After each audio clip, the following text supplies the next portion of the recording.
नमस्कार। तो आज 4 जून है और आज की 3-4 बड़ी खबरें जो ईरान अमेरिका से निकलकर सामने आ रही है, बात आज उसी पर होगी।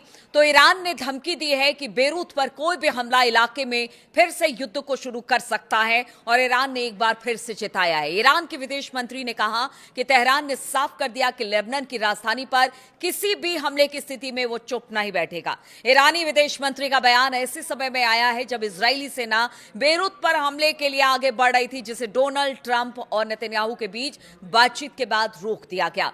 लेबनान के अल मायादीन टीवी से बात करते हुए आरक्षी ने बताया कि इजरायल ने जब बेरूत पर हमला करने की धमकी के बाद ईरान ने निर्णायक रुख अपनाया था। उन्होंने कहा कि तेहरान ने संभावित जवाबी हमले के लिए अपनी सेनाओं को पूरी तरह अलर्ट पर रखा हुआ था। ईरान ने जोर देकर कहा है कि पश्चिम एशिया में युद्ध को खत्म करने के लिए कोई भी समझौता तभी संभव है जब उसमें सभी मोर्चों पर लड़ाई खत्म हो। इसमें लेबनान भी शामिल बताया जा रहा है। अब दूसरी बड़ी खबर आपको बताते हैं। ईरानी विदेश मंत्री की धमकी ऐसे समय में आई है जब अमेरिका और ईरान में बार बार एक दूसरे पर हमले हो रहे हैं और इसमें लोगों की जान जा रही है। कुवैत के अंतर्राष्ट्रीय हवाई अड्डे पर हुए ड्रोन हमले में एक भारतीय नागरिक की मौत की भी अब पुष्टि हो गई है और 63 लोग इसमें घायल हुए हैं। इस हमले का डरावना वीडियो भी अब कुवैत ने जारी कर दिया है और कमाल की बात देखिए ये कि अमेरिका और ईरान दोनों एक दूसरे पर आरोप लगा रहे हैं कि उनके हथियारों ने यह तबाही मचाई है। इस घटना ने पूरे क्षेत्र में हालात को बेहद खतरनाक और बदतर बना दिया है। लगातार अब गहरा तनाव इसे लेकर बनता चला जा रहा है। अमेरिका की सेंट्रल कमांड यानी सेंटकॉम के मुताबिक ईरान के दावों को पूरी तरह से खारिज किया है और कहा है कि कुवैत हवाई अड्डे पर हुई तबाही के लिए ईरान जिम्मेदार है। सेंटकॉम ने कहा कि ईरान का यह दावा कि धमाका अमेरिकी मिसाइल इंटरसेप्टर की वजह से हुआ पूरी तरह से गलत है। सेंटकॉम ने बयान जारी कर कहा कि ईरान का दावा झूठा है। उसने कुवैत एयरपोर्ट पर हमला नहीं किया और नुकसान अमेरिकी मिसाइल इंटरसेप्टर से हुआ है। यानी कि अब दोनों एक दूसरे पर आरोप लगा रहे हैं कि कुवैत में जो हमला हुआ जिसमें कई नागरिक घायल हुए हैं उसमें दोनों में से किसी का हाथ नहीं है। ईरान के इस्लामिक रिवोल्यूशनरी गार्ड कॉर्प्स यानी आईआरजीसी ने भी आरोपों को खारिज कर दिया है। आईआरजीसी की माने तो उन्होंने कहा कि उसने हवाई अड्डे के नागरिक टर्मिनल को निशाना नहीं बनाया। ईरान के तस्नीम न्यूज एजेंसी के अनुसार आईआरजीसी ने कहा कि उनकी जांच में यह पाया गया कि उन्होंने हवाई अड्डे पर हमला नहीं किया बल्कि अमेरिकी पैट्रियट एयर डिफेंस मिसाइल लक्ष्य को रोकने में असफल होकर टर्मिनल से टकराई और फिर इससे जो नुकसान हुआ वो सबने देखा। क्योंकि जो वीडियो सामने आया है, कुवैत ने जो वीडियो जारी किया है उसमें एक बड़ा धमाका होता हुआ दिखाई दे रहा है और ईरान का कहना है कि ये अमेरिका की वजह से हुआ है। अब आपको बता दें कि इस हमले से हवाई अड्डों को भारी नुकसान हुआ है, उसे कुछ समय के लिए बंद करना पड़ा है। कुवैती अधिकारियों ने पुष्टि की है कि इस हमले में एक भारतीय नागरिक की मौत हुई है और 63 लोग घायल हुए हैं। यह हमला स्थानीय परिवहन व्यवस्था के लिए भी एक बड़ा झटका है। यानी जो आने जाने की दिक्कत जो होगी वो अलग, क्योंकि इसे थोड़े दिन के लिए बंद किया गया रिपेयर के लिए। यह हवाई अड्डा पहले भी कई बार युद्ध के दौरान निशाना बनाया जा चुका है और हाल ही में 1 जून को ही यह पूरी तरह से सामान्य संचालन यहां पर शुरू हुआ था और देखिए 3 जून आते आते एक बार फिर से यहां पर हमला हुआ है। कुवैत के रक्षा मंत्रालय ने कहा कि हमले में 30 बैलिस्टिक मिसाइलें ड्रोन का इस्तेमाल किया गया। उसने इसे ईरान की भयानक आक्रामकता बताया है जिसमें हवाई अड्डे से इमारत को भारी नुकसान हुआ। ईरान ने कहा कि वो अमेरिका के ठिकानों पर अपने हमले इसलिए कर रहा है क्योंकि कुवैत और बहरीन ने अमेरिकी सेना को अपने इलाके का इस्तेमाल करने दिया। ईरान का आरोप है कि इन्हीं ठिकानों से उसके तेल टैंकर और केशरम द्वीप पर हमले किए गए हैं। एक और खबर इस बीच आ रही है कि देखिए जो उसका डिस्ट्रॉयर था अमेरिका का, उसको भी ईरान ने निशाना बनाया है और भारी नुकसान हुआ है। तो हमले के बीच में आप देख रहे हैं किस तरह से एक दूसरे पर आरोप प्रत्यारोप चल रहा है। यहां पर शांति वार्ता तो चल रही है लेकिन वो शांति वार्ता खटाई में पड़ती नजर आ रही है। बातचीत रुक गई है लेकिन बातचीत खत्म नहीं हुई है, ऐसा अब्बास अराक्ची ने भी कहा है। लेकिन युद्ध की स्थिति बनती दिखाई दे रही है। ईरान युद्ध के बीच राष्ट्रपति डोनाल्ड ट्रंप के लिए भी अब एक बड़ी खबर सामने आई है। ये तीसरी बड़ी खबर है। यहां पर अगर डोनाल्ड ट्रंप की बात की जाए तो उन्हें बड़ा राजनीतिक झटका लगा है। संसद के अंदर यानी कि अमेरिकी संसद के अंदर उनकी ही पार्टी के लोग अब बागी हो गए हैं। अमेरिका की प्रतिनिधि सभा हाउस ऑफ रिप्रेजेंटेटिव ने प्रस्ताव पास किया है जो अमेरिकी सैनिकों को ईरान युद्ध से वापस बुलाने की बात करता है। अभी के लिए भले ये कदम प्रतीकात्मक है, लेकिन इसमें ट्रंप की मुश्किलें बढ़ गई हैं। ट्रंप की अपनी पार्टी यानी कि रिपब्लिकन पार्टी के कुछ सांसद भी विपक्षी डेमोक्रेट्स के साथ नजर आए हैं। इससे संकेत मिलता है कि ट्रंप की युद्ध नीति पर अब सवाल उठ रहे हैं और ये सवाल अब से नहीं, जब से युद्ध शुरू हुए हैं तब से उठ रहे हैं।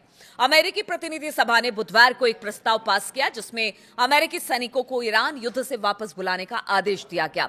ट्रंप की रिपब्लिकन पार्टी ने के जो 4 सांसद थे वो डेमोक्रेट्स के साथ मिलकर इस प्रस्ताव का समर्थन किया। यह प्रस्ताव 215 और 208 में पास हुआ और अब ये सीनेट में जाएगा, लेकिन अंत में इसे राष्ट्रपति के वीटो का सामना करना पड़ेगा, यानी कि ट्रंप के एक वोट से ये प्रस्ताव गिर जाएगा। लेकिन आप समझिए, अगर ये प्रस्ताव आया है तो मन में जरूर जो कांग्रेस है वहां की, उसके मन में यह जरूर है कि जो कर रहे हैं डोनाल्ड ट्रंप वो ठीक नहीं कर रहे हैं।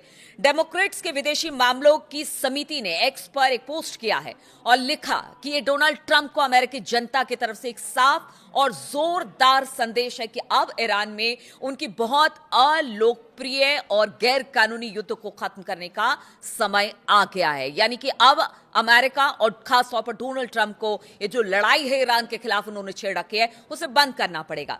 देखिए, जैसे जैसे नवंबर के जो मिड टर्म चुनाव है वो नजदीक आ रहे हैं, ट्रंप की राजनीतिक परेशानी बढ़ती नजर आ रही है। इसलिए ट्रंप है कि वो किसी फैसले पर पहुंच ही नहीं पा रहे हैं। बातचीत की बात करते हैं लेकिन दूसरी तरफ से हमला भी करते हैं, लेकिन ये उनके लिए परेशानी का सबब है।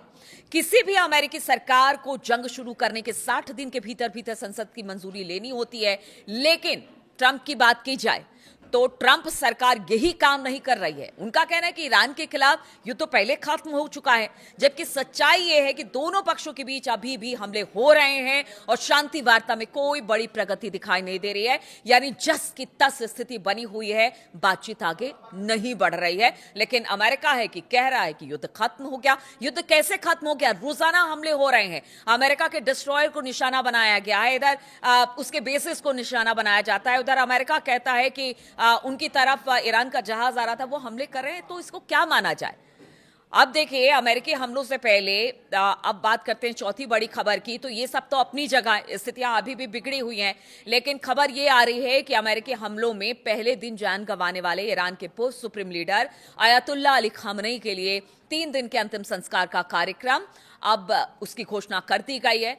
देखिए, 3 महीना गुजर गया है और अयातुल्लाह अली खामनेई साहब के जनाजे को लेकर अब जो बड़ी खबर आ रही है, ईरानी सरकारी मीडिया के अनुसार जनाजे में करीब 2 करोड़ लोगों के शामिल होने की उम्मीद है।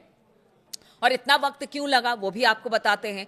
तो ईरान के सरकारी ब्रॉडकास्टर IRIB के अनुसार तेहरान के सांस्कृतिक और सामाजिक मामलों के उप महापौर मोहम्मद अमीन तवाकोली जाहिद ने कहा कि शहीद इमाम के विदाई समारोह, अंतिम संस्कार और दफन की तैयारियां अंतिम चरण में है और इसके तहत तेहरान, कौम और मशहद में 3 दिनों तक सार्वजनिक कार्यक्रम और जुलूस निकाले जाएंगे।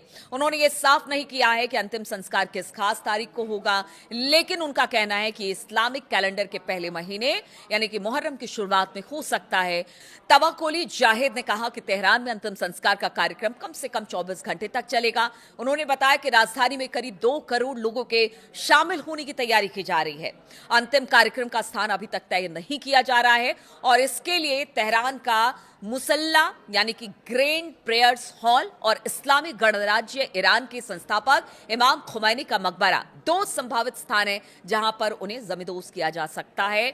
लेकिन जो बड़ी खबरें यही हैं कि हमले लगातार हो रहे हैं, स्थिति अब भी बद से बदतर है। अब देखना होगा कि जब अली खामनेई साहब को उनको सुपुर्दे खाक किया जाता है तो उस वक्त किस तरह का इमोशन देखने को ईरान में मिलता है, क्योंकि ईरान की जनता लगातार सरकार के साथ है या फिर कह लीजिए कि IRGC के साथ है और वो सड़कों पर मतलब समय समय पर उतरती रही है और सपोर्ट करती रही है कि ये लड़ाई आगे भी जारी रहेगी जब तक अमेरिका पीछे नहीं हटता है। तो अब इंतजार उस वक्त का, उस लम्हे का भी होगा जब अली खामनेई साहब को सुपुर्द खाक किया जाएगा। और साथ ही साथ जिस तरह के हमले हो रहे हैं, कहीं ये छोटे छोटे हमले किसी बड़े युद्ध में फिर से तब्दील ना हो जाए। और इधर ट्रंप की मुश्किलें हैं कि कम होने का नाम नहीं ले रही है। इन तमाम खबरों पर मेरी नजर बनी रहेगी। बहुत बहुत शुक्रिया आप सभी का मेरे साथ इस वीडियो में शामिल होने के लिए।